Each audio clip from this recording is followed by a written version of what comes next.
सिरमौर जनपद में सांस्कृतिक आस्था और सिरमौर के प्रसिद्ध तीर्थ स्थल। सिरमौर क्षेत्र देवभूमि के नाम से विख्यात है। यहाँ के प्रत्येक ग्राम में कुल देवता या ग्राम देवता का देवालय पाया जाता है। ये सभी देवालय तीर्थ स्थल हैं। सिरमौर के लोग अपने ग्राम देवता की प्रातः तथा सायंकाल में पूजा करते हैं। विक्रम संवत के प्रत्येक मास के प्रथम दिन संक्रांति को जातरों के रूप में देवालय में जाते हैं। इन तीर्थ स्थलों में कुछ विशेष महत्वपूर्ण है जिनका विस्तार से वर्णन किया गया है। सिरमौर का कैलाश तीर्थ स्थल चूड़धार। सिरमौर के मुख्य देवताओं में शिरगुल या चूड़ेश्वर की बड़ी मान्यता है।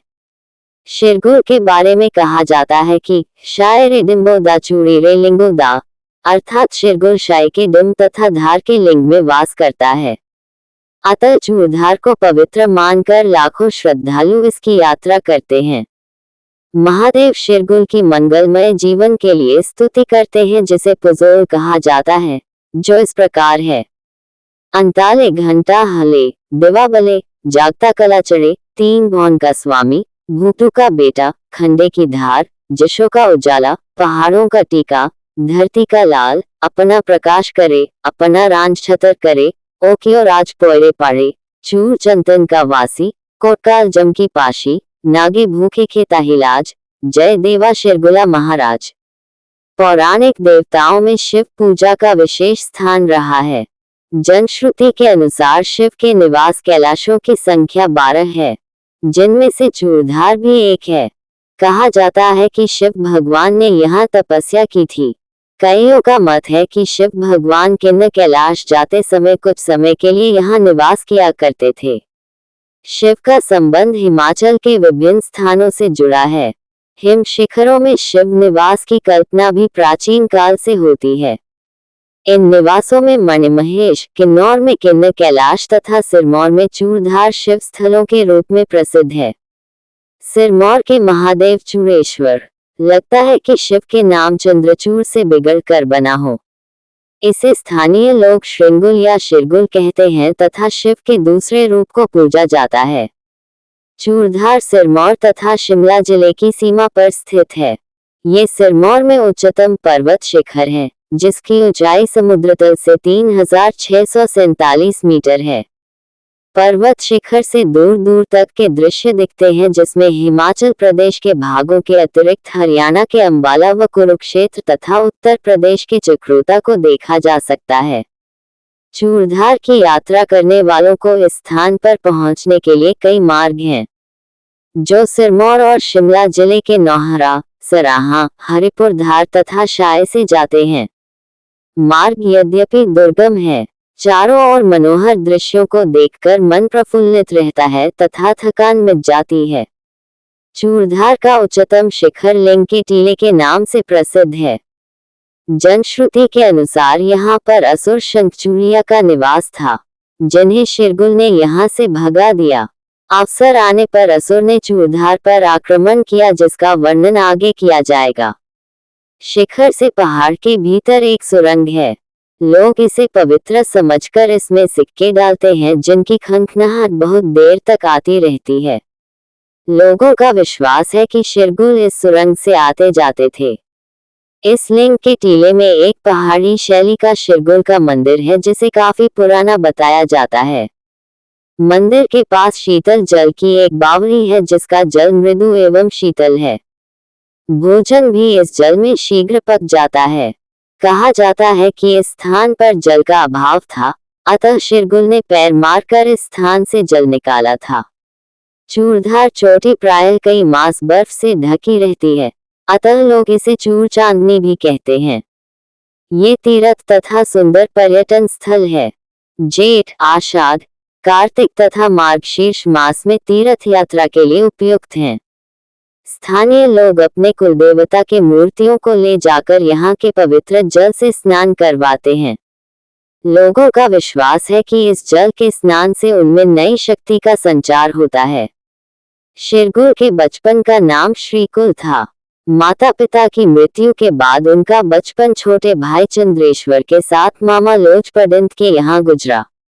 इनकी मामी इनसे कटु व्यवहार करती थी, गायों के साथ निकट फांगों में भेजती, खाने को सत्तू देती। चंद्रेश्वर को जब भूख लगती शिरगुल उसका मन बहलाता तथा ध्यान बांटने हेतु कभी बिना पानी का घराट चलाता, कभी ये लोरी गाता, भूख जाए बिसरी ताली लामे तीसरी, कभी धारवट से दुकालोक तक छलांग लगाता जिनकी दूरी लगभग 2 किलोमीटर है। जब चंद्रेश्वर भूख से रोने लगा तो शिरगुल ने 2 थाल भोजन के पैदा किए, एक शाकाहारी और एक मांसाहारी भोजन का। चंद्रेश्वर शाकाहारी भोजन करता है। ये सभी कारनामे किसी साधारण बालक के नहीं हो सकते। उसके बचपन की घटनाएं हैं, चाहे सारी घटनाएं सच थी, किंतु कुछ को संदेह की दृष्टि से भी नहीं देखा जा सकता। एक बार उन्होंने दुष्टों को सजा देने के लिए लोहे के ओलों की वर्षा की। लोग अब भी उन काले रंग के गोलाकार पत्थरों को शिरगुल के साथ जोड़ते हैं। एक बार भारी ओलावृष्टि हुई जिससे गाय बचाने के लिए उन्होंने पहाड़ पर कोहनी मारी और पहाड़ बींध दिया। आज इस स्थान को देवता दाव के नाम से जाना जाता है। यह एक सुरंग के रूप में विद्यमान है। इसमें एक तरफ से आग जलाई जाए तो धुआं दूसरी ओर निकलता है। सुरंग पहाड़ की एक ओर से दूसरी ओर लोच के घर तक पहुंचती है। शिरगुल स्वयं तो अंतर ध्यान हो गए, पर लोगों से कहा कि जब उन्हें कभी कष्ट हो तो डिंबे की पूजा करें, वे उपस्थित होकर उनके कष्ट दूर करेंगे। तब से इस लिंग की पूजा होती है। जनश्रुति के अनुसार शिरगुल के बचपन का नाम वामनी बाहर था। वे महाभारत के युद्ध में हारने वाले की ओर से लड़ने गए थे। उन्हें मां दुधमा का वरदान था कि वे कभी परास्त नहीं होंगे। साथ ही मां ने उन्हें छलिया अवतार से सावधान भी किया था। कहा जाता है कि कृष्ण, जिन्हें छलिया अवतार भी कहा जाता है, शिरगुल के पराक्रम से परिचित थे, अतः ब्राह्मण का भेष धारण करके दान स्वरूप शिरगुल का सिर मांग लिया। उसके बाद वे सिरगुल कहलाए। कृष्ण ने उनका सिर उछाल कर चूरधार फेंका ताकि वहां से कुरुक्षेत्र को देखा जा सकता है। शिरगुल की मृत्यु के बाद उनकी मूर्तियां बनाई गई, किंतु कुछ समय बाद ये भूमिगत हो गई।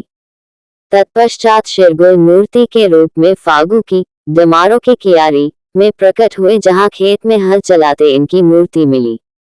लोगों को स्वप्न में दर्शन देकर उन्हें शाय में मंदिर बनाकर मूर्ति स्थापना का आदेश दिया, जो लोगों ने सहर्ष पूरा किया। शिरगुल पहले ब्राह्मण से अपनी पूजा नहीं करवाते थे, क्योंकि वे रिश्ते में उनके मामा लगते थे, अतः इनके पुजारी देवा जाति के लोग होते हैं। देवा जाति के ये लोग शिरगुल देवता के परंपरागत पुजारी हैं, जिन्हें नारो कहते हैं। एक अन्य जनश्रुति के अनुसार द्वापर में भगवान कृष्ण अवतार के रूप में प्रसिद्ध हुए।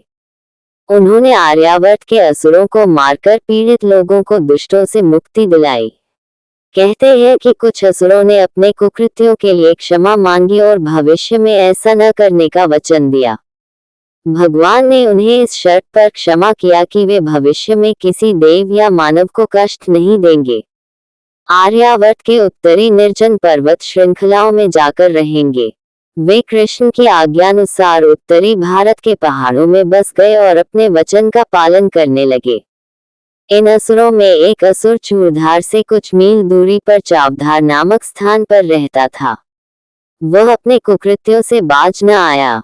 इस असुर का नाम नेशिरा था, जो प्रायः मनुष्य और पशुओं को तंग करता। नेशिरा ने सिरमौर रियासत के अंतर्गत शाक्दा तथा शया के मुखियों को आतंकित करना प्रारंभ कर दिया। उस दानव ने जुब्बल, घरोच, बलसन तथा गांठ पर आक्रमण करने शुरू कर दिए। ये स्थान भुक्टू राजा के राज्य में आते थे। इस दानव से तंग आकर राजा भुक्टू अपने राज्य का कार्यभार योग्य मंत्री देवीराम को सौंपकर स्वयं कश्मीर चला गया। असुर का अत्याचार बढ़ता गया, जिसकी खबर भुक्टू को भी मिलती रही। भुक्टू की कोई संतान नहीं थी। लोक गाथा के अनुसार भुक्टू ने 12 वर्ष तपस्या की। 12 वर्ष के बाद उसे एक देववाणी सुनाई दी, जिसमें उससे कहा गया कि तुम्हारी मनोकामना पूरी होगी। तुम वापस अपने देश लौट जाओ, मोछा जग महायज्ञ करो। इस यज्ञ के फलस्वरूप तुम्हें पुत्र लाभ होगा, जो देव स्वरूप होगा और प्रजापालक होगा। राजा भुक्तु वापस आया, उसको पुत्र लाभ हुआ जो शिरगुल के नाम से प्रसिद्ध हुआ, जिसने प्रजा की सेवा और रक्षा की। एक अन्य दंतकथा के अनुसार भुक्तु की कोई संतान नहीं थी, अतः उसने एक प्रसिद्ध ब्राह्मण विद्वान से प्रार्थना की कि उसे संतान प्राप्ति के लिए कोई उपाय बताएं। ब्राह्मण ने कहा, यदि तुम जात बसा लो अंतरजातीय विवाह यानी ब्राह्मण कन्या से विवाह कर लो तो तुम्हारे संतान होगी, तुम्हारा पुत्र महापुरुष होगा। राजा भुक्तु ने यज्ञ किया और ब्राह्मण कन्या दुधमा से विवाह किया। इस कन्या से भुक्तु के 2 पुत्र शाही ग्राम में पैदा हुए, बड़ा शिरगुल तथा 2 वर्ष पश्चात छोटा पुत्र चंदेश्वर। जब शिरगुल 12 वर्ष के तथा चंद्रेश्वर 10 वर्ष का था तो भुक्तु अपनी पत्नी सहित हरिद्वार की तीर्थ यात्रा पर गए। यात्रा संपन्न करके जब भुक्तु वापस लौट रहे थे तो उनकी मार्ग में मृत्यु हो गई। उनकी पत्नी दुधमा पति के वियोग को सहन न कर पाई, वह भी पति वियोग में स्वर्गवासी हुई। लोकगाथा के अनुसार तत्पश्चात शिरगुल और चंद्र अपने मामा लोज के पास रहने लगे। मामी को उनका आना अच्छा न लगा, अतः इन बच्चों से वह अच्छा व्यवहार नहीं करती थी। अपने पुत्रों को अच्छा भोजन परोसती थी, किंतु भानजों को अच्छा भोजन नहीं दिया जाता था। उन्हें तो वह भरपेट भोजन भी नहीं देती थी। प्रातः ही उन्हें गायों के साथ जंगल भेज देती, साथ में सत्तू देती। एक बार शिरगुल अपनी मामी से सत्तू के साथ पानी भी मांगा, क्योंकि चारागाह में जल नहीं था। मामी ने उसे ताना दिया कि वह अपने जल का स्वयं प्रबंध करे। कहा जाता है कि शिरगुल ने शाय नामक एक स्थान पर लात मारी, जहां से जल निकलने लगा। आज उस जल को पवित्र माना जाता है। इस घटना से शिरगुल की मामी क्रोधित हो गई। दूसरे दिन उसने शिरगुल को सत्तू के स्थान पर बर्तन मक्खियों से भरकर थमा दिया। भूख लगने पर जब शिरगुल ने बर्तन खोलकर कीड़ों को देखा तो उसे बड़ा क्रोध आया। वह मामी के व्यवहार तथा अत्याचार से पहले ही तंग था। इस घटना ने उसकी जलती आग पर घी का काम किया। घर आकर उसने अपनी देव शक्ति से कीड़ों को भीड़ों में बदलकर बर्तन में डाल दिया। शाम को जब वह घर पहुंचा तो उसने मामी से कोई शिकायत नहीं की। मामी ने उत्सुकतावश जब बर्तन को खोला तो भीड़ों ने मामी पर आक्रमण कर दिया। शिरगुल महाराज बड़े होकर निर्भीक, पराक्रमी तथा देवशक्ति के लिए प्रसिद्ध हो गए। उन्होंने अपना पराक्रम कभी किसी को दुख देने में प्रयोग नहीं किया। अपनी अपार शक्ति से उसने आसपास के प्रदेशों को विजय कर लिया। चूरधार के उच्च शिखर पर उसकी नजरें लगी थी। वहां पर उस समय शिव भक्त चूहरू का निवास था। शिरगुल के कार्यों तथा उसे शिव का अंश मानकर चूहरू उसका परम भक्त बन गया। उसने शिरगुल को अपने प्रदेश का स्वामी मान लिया। शिरगुल की प्रजा उसके कार्यों और न्याय से प्रसन्न थी। शिरगुल बड़ा त्यागी था, भौतिकवाद में अधिक रुचि नहीं रखता था। अतः शिरगुल ने अपना समस्त राज्य भाई चंद्रेश्वर को देने की इच्छा व्यक्त की। शिरगुल के मंत्री देवी राम ने उसे ऐसा न करने को कहा, क्योंकि वह जानता था कि चंदेश्वर प्रजा में सर्वप्रिय नहीं है। इसलिए शिरगुल ने राज्य का आधा भाग अपने भाई चंदेश्वर को और आधे का प्रबंध देवी राम को बनाने का निश्चय किया। अगले एपिसोड में श्री गुरु महाराज का दिल्ली के लिए प्रस्थान का विस्तार से वर्णन किया जाएगा। देखते रहिए सिरमौर का इतिहास, हर एपिसोड खास।